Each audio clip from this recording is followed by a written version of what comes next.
Oke, selamat datang kembali Sobat Strategi. Salam Merdeka, salam peradaban. Bersama saya, Antonius Danar, akan menemani Anda hari ini. Dan saya kedatangan tamu dan kawan lama saya juga, Mas Bambang Haryanto. Selamat datang, Mas.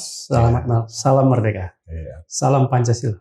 Nah, Mas Bambang ini dulunya banyak jabatannya. Artinya sekarang ini bicara dosen, pengamat, dulu juga pernah menjadi wakil rektor, sudah pernah menjadi wakil rektor, sekarang juga direktur Lamstrada UI, ya kan. Lalu sekarang pernah juga di Sekretaris ISMI Jakarta ya. Artinya banyak segudang pengalaman yang Mas Bambang miliki. Nah, hari ini kita ingin nanyakan, ngobrol-ngobrol langsung dengan akademisi kita ini, Bambang Haryanto ini, mengenai pemilu 2024. Nah, menarik nih Mas, ya kan. Pemilu 2024, ya kita ketahui bahwa saat ini sudah mengerucut ada 3 nama capres. Yaitu ada Ganjar Pranowo, ada Prabowo Subianto, dan Anies Baswedan.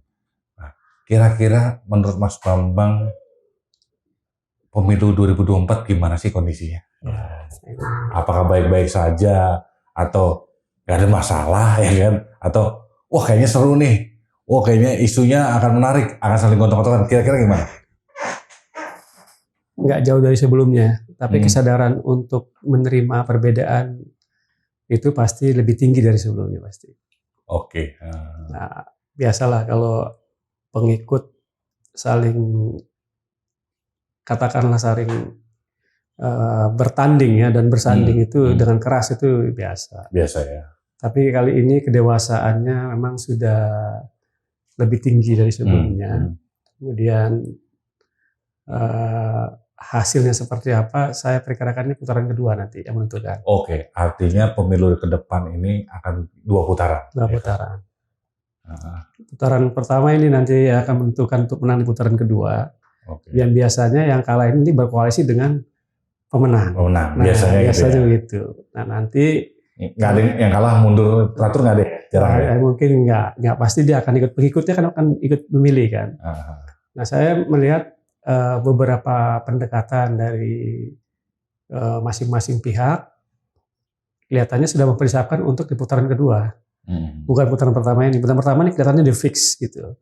Tapi bagi saya sebagai akademisi gitu, yang paling penting untuk masyarakat sosial, civil society itu sebetulnya seberapa banyak melahirkan pemimpin nasional tidak melulu harus melalui proses partai politik atau politisi.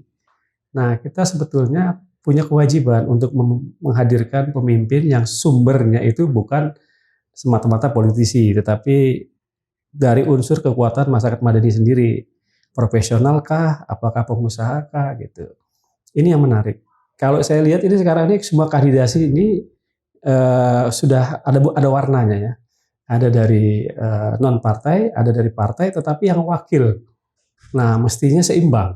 Yang 3 ini misalnya dari partai politik, yang 3 lagi misalnya dari non partai politik gitu, supaya masyarakat demokrasi bisa berpartisipasi lebih luas. Tidak melulu karena partai, tapi masyarakat sipil juga menginginkan figur-figur yang bisa dipercaya. Apakah dia seorang profesional, apakah seorang pengusaha, dan lain-lain. Dan saat ini mestinya ada lebih dari 1, mestinya. Harusnya lebih dari 1. Harus dari 1. Oke, tadi kan kita bicara arti kalau capres sudah mengerucut lah ya. Mengerucut 3 walaupun belum definitif, tapi kedepannya kayaknya itu aja sih, belum nambah gitu kan. Tapi kan cawapres ini kan belum. Tadi kan ini yang menarik yang disampaikan Mas Bambang nih, cawapres belum. Nah, dari sekian banyak cawapres, kira-kira, sebelum ngomong cawapres dulu, kita ngomong dulu ke capres dulu, ya kan? Kita ke capres dulu. Kira-kira sih capres apa sih yang kira-kira akan dipilih ke depannya oleh masyarakat Indonesia? Yang seperti apa gitu? Yang pengen, gini, kadang-kadang kan situasinya, SBY adalah antitesnya dari sebelumnya, Soeharto adalah antites dari sebelumnya. Apakah ini akan jadi antitesnya dari Jokowi, ya kan? Atau penerusnya Jokowi, atau gimana, Mas Bambang? kalau dari pernyataan-pernyataan belakangan yang saya perhatikan itu justru saya lihat orang akan melihat siapa penerus Pak Jokowi itu bukan berdasarkan afiliasi partai. Oke. Gitu, tetapi visi dan kecenderungan ketika dia menghadirkan dirinya itu sebagai kandidat. Karena saya lihat misalnya semua orang bicara tentang bagaimana meneruskan pemerintahan Jokowi ini. Karena menurut saya juga jangan sampai kayak istilah meteran pom bensin ya dari nol lagi kan gitu. Itu harus diteruskan. Dan untuk cara meneruskannya itu mungkin juga harus ada perbedaan. Dan yang paling tajam mungkin barangkali ada satu pihak lah, katakanlah yang dinamakan agen perubahan atau apalah itu istilahnya. Mereka ingin mencitrakan dirinya sebagai antitese. Tetapi pendukungnya kan bukan. Pendukungnya kan bagian dari pemerintahan hari ini justru kan gitu. Saya juga nggak yakin sepenuhnya juga. Apakah itu gimmick marketing politik aja atau bukan? Nanti kita akan lihat dari visi dan misinya gitu. Oke. Kalau saya misalnya mengambil asumsi bahwa mereka harus punya visi terlepas dari apa yang ada sehari ini, artinya itu ada disparitas kan, ada keterpisahan, ada discontinue dari pembangunan, dan ini menurut saya itu mubazir. Koreksi tetap bisa dilakukan, tetapi tidak harus untuk melakukan perubahan secara radikal karena ongkosnya terlalu mahal lah gitu. Perbaikan ini ada dua, perbaikan untuk misalnya visi dan misi dan implementasinya sendiri maupun terhadap hal-hal yang mendukungnya gitu. Itu saya pikir pasti akan seperti itu. Nah kalau misalnya dari pihak yang lebih banyak lagi ingin meneruskan pemerintahan Jokowi gitu, seperti dari dua kandidasi yang kita nggak perlu sebut namanya ya, tapi saya pikir pasti dia juga akan menampilkan cirinya sendiri juga gitu. Bahwa mereka hari ini sepakat bagian daripada pemerintahan Jokowi ini kelihatannya kan tidak bisa dinafikan juga. Iya, mereka semuanya mengaku bahwa ini masih dalam pemerintahan, termasuk pengusung partai politik ya yang sekarang berbeda gitu, tidak satu perahu. Nah yang menarik justru sekarang ini penglihatan orang ini sekarang ini apa yang terjadi antara kandidat dari PDIP gitu ya dengan yang Pak Jokowi gitu. Kelihatannya itu yang diraba-raba sama orang. Saya punya asumsi agak sulit sebenarnya untuk bisa melepaskan Pak Jokowi dari PDIP gitu, agak sulit gitu. Itu rasanya. Terakhir juga Gibran juga untuk mengkampanyekan PDIP dan Pak Ganjar gitu, artinya kan itu sudah firm sebenarnya. Tapi kelihatannya ini kan belum final. Politik ini kan dinamis sampai September nanti. Di September nanti itu akan kelihatan seperti apa warna masing-masing kandidat ini, kemana afiliasinya gitu. Yang paling menarik ini kan sebetulnya bagaimana keberlanjutan dari program yang hari ini ada. Nanti kita akan lihat ini mana yang dikoreksi, mana yang diteruskan. Gitu. Saya rasa tidak akan lepas dari itu. Kalau berbeda dari mana mulainya?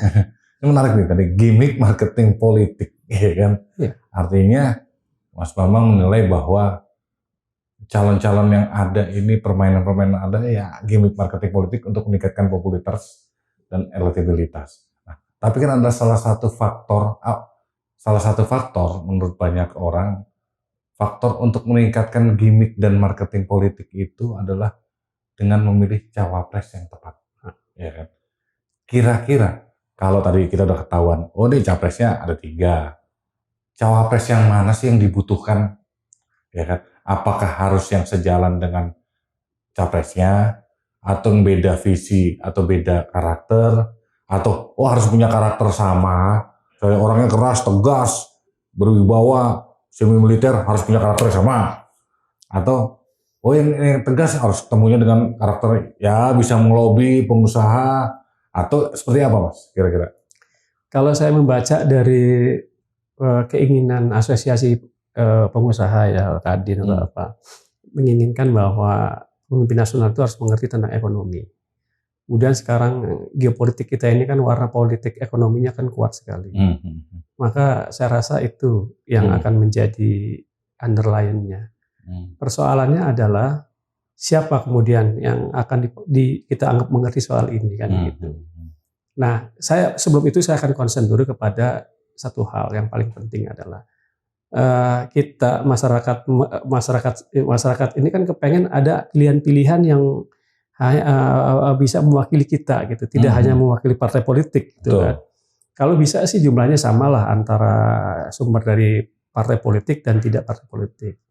Kalau yang saya lihat, yang membuka diri cawapres ini ada dari partai politik dan non partai politik.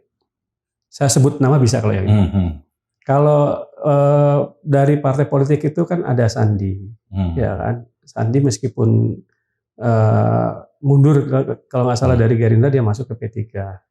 Artinya dia tetap bawa asosiasi orang sebagai partai politik itu ada. Yang non partai itu ada namanya Erick Thohir. Nah, Erick Thohir ini menarik menurut saya ya, karena dia bisa mewakili person non partai. Gitu. Ini satu-satunya kandidat yang non partai itu kelihatannya beliau. Kalau ini yang mengukuhkan ada Caimin, kemudian ada Erlangga, Kofifa atau Yeni. Nah, itu salah satunya ya. Ini saya sebut kira-kira gitu. Berdasarkan survei terakhir, yang paling menonjol ya beliau di Pak Erick yang pertama, kemudian Sandi gitu. Itu yang paling menonjol. Dan saya rasa ini bagus. Kalau wapresnya dihadirkan itu yang non partai politik itu oke. Apalagi ngerti ekonomi.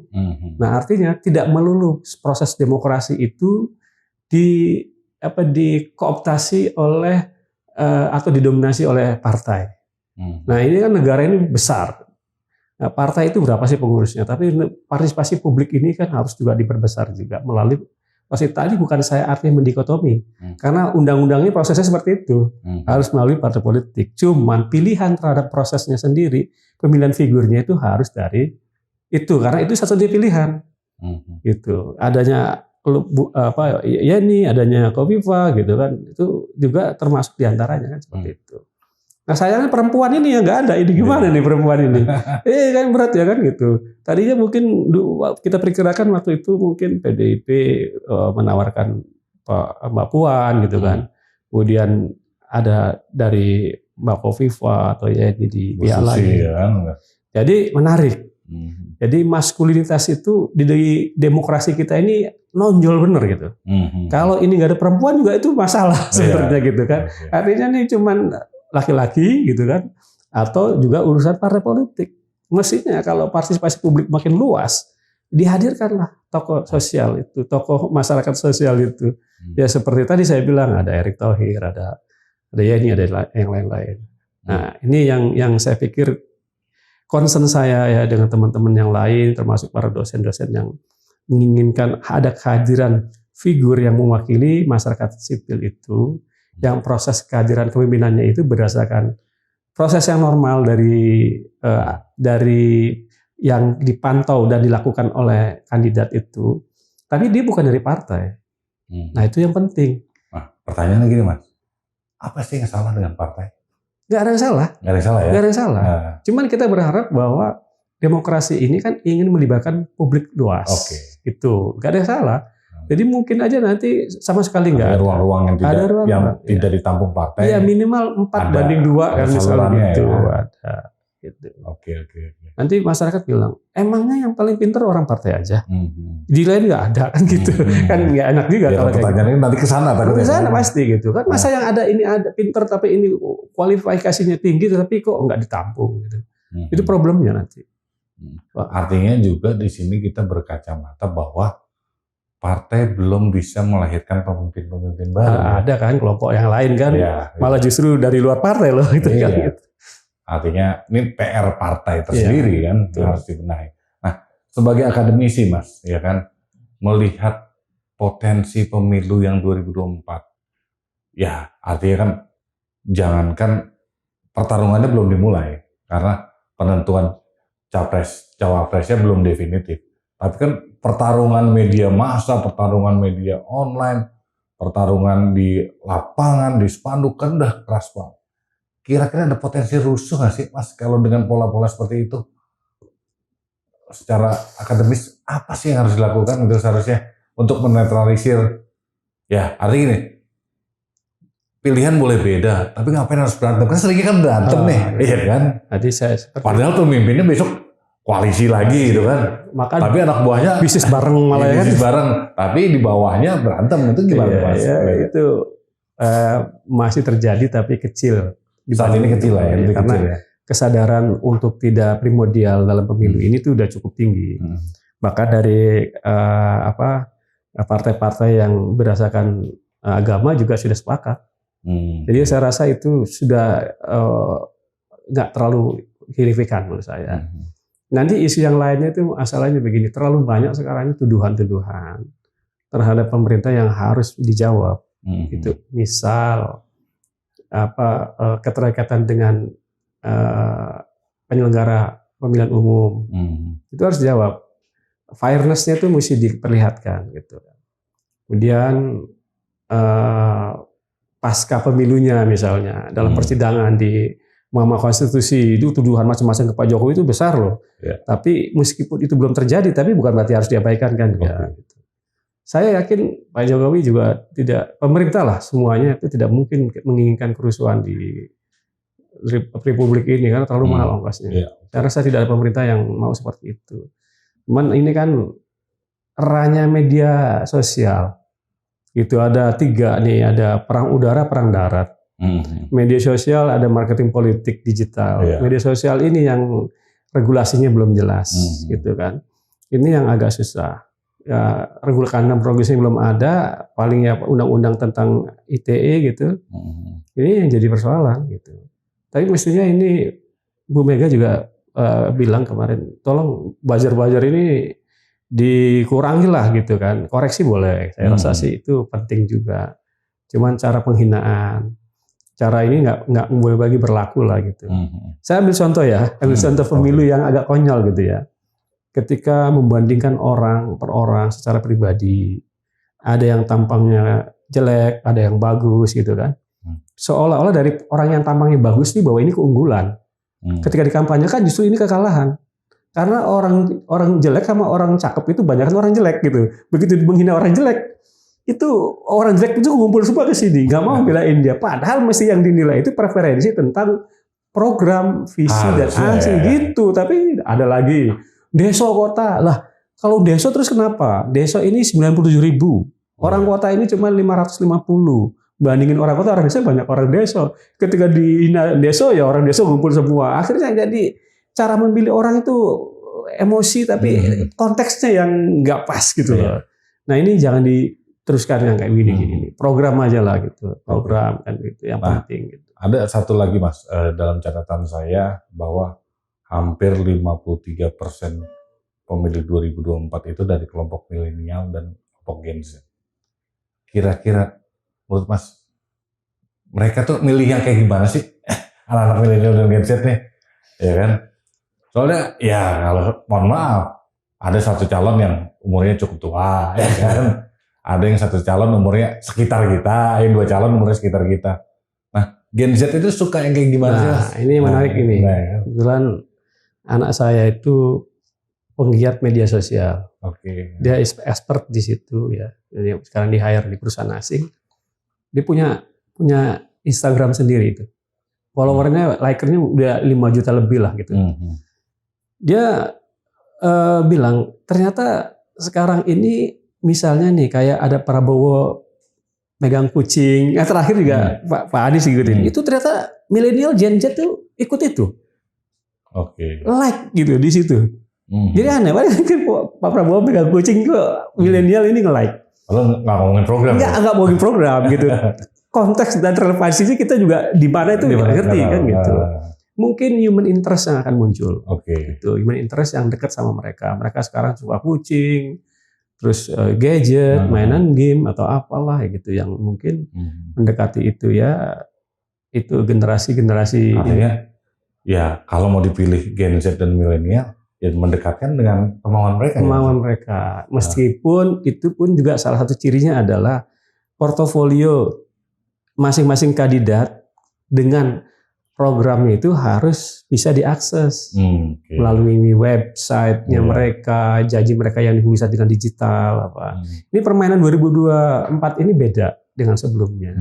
Karena mulai dari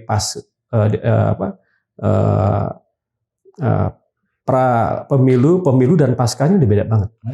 Karena ada keterlibatan dari media sosial dan media digital. Ya sekarang gini, nggak ada kayaknya, saya lihat ya di medsos, terus ada caleg, capres lah ya, capres yang akhirnya ngomong, oke, saya akan memajukan rakyat yang seperti ini, misi saya gini. Tapi ada cuman, terus dia sholat doang, terus di like banyak orang, ya kan, tahu-tahu masuk ke got, ya kan, di banyak orang, ya kan. Saya rasa itu nggak akan terjadi lagi. Oh, nggak terjadi Gini, lagi. Saya punya asumsi sendiri. Misalnya nih, saya bulan seorang muslim gitu kan. Menampilkan kemusliman itu tidak harus di masjid. Oke. Karena sekarang ini narasi tentang muamalah, ibadah muamalah itu lebih luas lagi. Pertanyaannya di kalangan orang Islam sendiri, lebih banyak mana orang Islam yang sholat di masjid apa yang di luar? Meskipun mereka tidak sealim kelihatannya dari Islam, mereka muslim. Misalnya orang yang taat ibadah juga. Lebih banyak orang yang di luar masjid. Kan gitu Pak. Iya. Jadi jangan salah, Islam itu nggak bisa diterjemahkan dengan cara harus simbol-simbol tertentu, sarung lah, peci lah, udah nggak lagi tuh, nggak bisa tuh. Nggak bakal itu terjadi. Kalaupun ada, pasti kalah.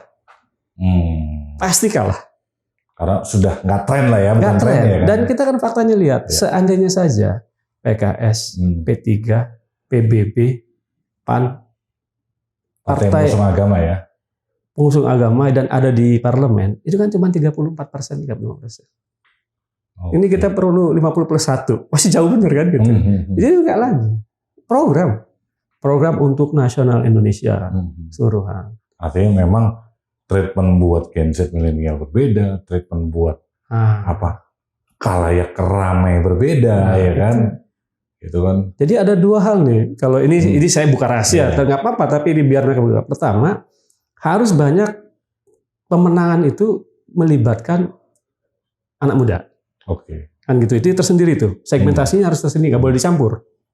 Ya kan, yang kolonial sama milenial janganlah gitu kan.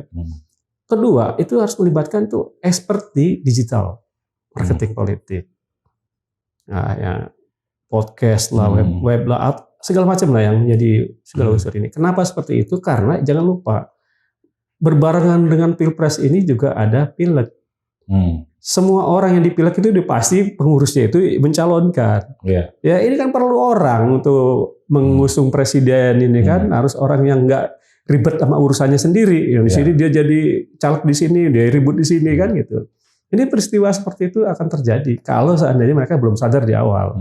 Tapi kalau enggak, akan ada banyak nih nanti ahli-ahli digital marketing digital itu pasti akan direkrut. Ahli digital masih itu perlu. Saya pernah ngeliput beberapa hari ini lah, ya kan, acara salah satu capres, kumpul-kumpul kelompok milenial, yang datang ibu-ibu tua. Salah segmentasi berarti kan? Milenialnya kemana gitu kan? Akhirnya ibu-ibu tua yang senam-senam gitu kan. Padahal acaranya milenial berkumpul lah. Itu biasanya kesalahannya itu di 3 tuh. Mestinya targeting, segmentasi, positioningnya itu relevan. Targeting milenial, positioningnya apa, ahli apa, bikin apa, digital apa, kegiatan apa gitu kan. Terus ini segmentasinya ya jangan targetnya milenial tapi yang diundang yang tua-tua ya itu salah. Biasanya itu bukan orang marketing biasanya. Mungkin sporadis atau hanya orang pengen rame aja gitu. Tapi itu pasti gagal kayak gitu. Ya kan arti kan ya mungkin masuk gimmick-gimmick politik lah ya. Walaupun gimmick marketing politiknya salah gitu kan. Dan saya sih ngarepin narasi permusuhan itu jangan ada. Kebencian tentang berdasarkan ras itu jangan ada. Artinya kampanye dengan sewajarnya. Kampanye berdebat program. Ya cuman kan gini Mas. Mau nggak mau namanya dari pemilu ke pemilu namanya black campaign kan tetap ada. Ada, itu pasti. Ya kan? Dan memang hampir semua calon punya kekurangan masing-masing, ya kan? Ada yang pernah melakukan ini, ada yang pernah melakukan ini, gitu kan? Ada kekurangan masing-masing. Perlu nggak sih, Mas, sebagai akademisi, namanya kegiatan black campaign itu? Karena ya ini menarik juga di kelompok milenial, ya kan? Kejadian pemilu di Filipina, ya kan? Kejadian film Filipina itu kan, ya itu anaknya Marcos, ya kan? Ya. Tapi siapa yang ingat Marcos dulu pernah ini kan? Ya, kan? Ya. Artinya milenial, sekarang dia pencitraan dia begini-gini, oke gue pilih mereka, ya kan. Nah, kira-kira Mas, di Indonesia perlu dilarang nggak sih namanya black campaign ini? Atau memang itu strategi politik? Sebenarnya gini, black campaign itu yang akan menjadi parameternya agak sulit. Oke. Untuk menilai itu black campaign itu bukan. Misalnya katakanlah ini ada kebenaran karena ada faktanya, yang lain bilang, ini black campaign, ini hoax gitu, segala macam, dibalas lagi sama hoax yang lain kan gitu. Oh, ini mantan koruptor, emang faktanya ada. Faktanya ada gitu kan gitu. Mantan dipecat, faktanya ada gitu kan. Di sini perlunya kejujuran kandidat itu untuk karena yang namanya jejak digital itu kejam gitu kan, bisa dilacak tuh 10 tahun ke belakang itu udah ngapain itu, nggak lagi sembarangan orang bisa ngomong bohong segala macam, nggak bisa. Karena dia pasti akan terekam. Nah itu orang bahkan udah bisa ngumpulin sampai sekarang. Mungkin udah ngumpulin, nanti dia ngomong gini, keluarin yang ini, keluarin yang ini. Pasti udah ngumpulin. Oke Mas, ini menarik nih Mas obrolan kita hari ini. Ya walaupun memang waktu juga ya Mas. Ya, kan? Siap. Kita ya mohon maaf, kita ngikutin kemauannya penonton. Jangan lama-lama. Jangan lama-lama. Milenial begitu. Lama-lama malah jadi bukan podcast lagi. Nanti dibilangnya seminar kan gitu kan. Nah, tapi sebelum kita tutup Mas, kira-kira Mas, pesan-pesan Mas Bambang buat para pemilih yang akan memilih Capres-Cawapres 2024 apa tuh Mas? Nah, yang pertama yang tadi tuh, jangan ada kebencian, permusuhan. Jangan ada kebencian. Anggap ini adalah kandidasi demokrasi yang perlu dirayakan dengan happy gitu ya, dengan rasa senang. Ini kan pemilihan sementara, antara bersaudara itu seterusnya kan gitu, antara anak bangsa itu. Kedua, ya kita lihat kandidat yang terbaik itu berdasarkan preferensi yang ada, bukan berdasarkan janji. Kalau janji itu nanti bisa diurut ke belakang itu, pasti mereka lebih ahli untuk bisa mentris, kemudian melihat jejak digitalnya. Wah orang ini benar nggak ngomongnya, sementara dilakukannya begini misalnya, kayak itu sulit. Bibit-bibit bobot lah ya. Pasti akan dilihat itu. Karena kalau enggak, wah repot. Termasuk diantaranya adalah kita semua sebetulnya harus secara fair bahwa demokrasi ini perlu partisipasi publik yang sangat luas. Caranya gimana? Menghadirkan tadi proses politik, kandidasinya itu tidak melulu harus orang politisi atau dari partai politik, bisa dari luar. Dan jangan satu, nah, harus 2 atau 3, karena harus ada rivalitas juga di kalangan sipil ini siapa yang terbaik kan gitu. Yang kontekstual, maksudnya yang relevan dengan kebutuhan saat ini terhadap pembangunan bangsa ke depan itu apa? Misalnya ekonomi, ya ahli ekonomi lah gitu kan. Mungkin yang lain bagus, tapi kan relevansinya kan nggak pas gitu loh kan. Itu yang jadi saya sih menyarankan seperti itulah supaya kita ini recovery-nya masih lambat. Perlu. Itu tadi pesan-pesan Mas Bambang buat para pemilih ya kan. Semoga ya pesan-pesan ini menjadi wacana kita bersama Mas ya kan, bahwa ya saya garis bawahi tadi ada 3 pilihan pesannya Mas Bambang. Yang salah satunya ya kita harus memilih itu dengan bijak ya kan. Satu aja kesimpulannya. Don't be evil. Don't be evil. Don't be evil ya kan. Don't be evil. Itu saja bincang-bincang kita dengan Mas Bambang hari ini. Bincang-bincang menarik. Mungkin lain waktu kita bisa terus ngobrol dengan tema yang lebih seru lagi Mas ya kan.